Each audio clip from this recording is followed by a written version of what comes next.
Ada negeri dapat hasil daripada bela babi.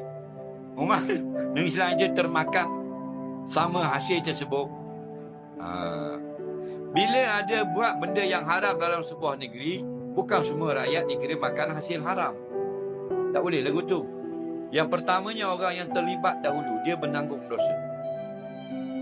Orang yang terlibat membenarkan perkara haram, orang yang bersungguh-sungguh untuk menjayakan yang haram, orang yang nak menghalalkan yang haram, semua itu memang garanti berdosa. Okey.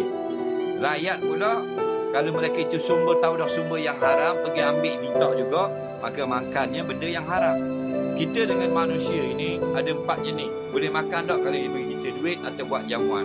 Pertama, orang yang semua hartanya halal, tak ada masalah, dia makan kalau pergi dan sebagainya. Yang kedua, harta haram, harta halal. Banyaknya harta halal, sikit yang haram. Kenapa? Kerana dia kerja ngajar sekolah cikgu, jaga sekolah rendah. Tapi hari Minggu main nombor ekor, tikang di kuatang. Maka sedikit harta haram, banyak harta halal. Di segi syarak, boleh kita hadir jamuan ni. Yang ketiga, semuanya banyakkan harta haram. Jangan pergi hebat lagu mana pun dia, jangan hadir. Tak boleh. Dan yang keempat, boleh jadi hartanya yang haram, boleh jadi hartanya halal.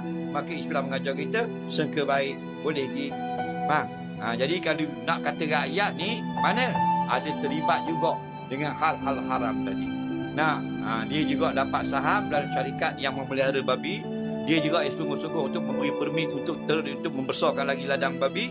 Mereka semua dikira haram, berdosa kepada Allah. Begitu juga kalau kita nak pilih pemimpin, tahu dah dia ni akan menjadi membanyakkan benda yang haram, kita kena ada, kita sokong juga, maka kita sendiri akan dibakar dalam api neraka.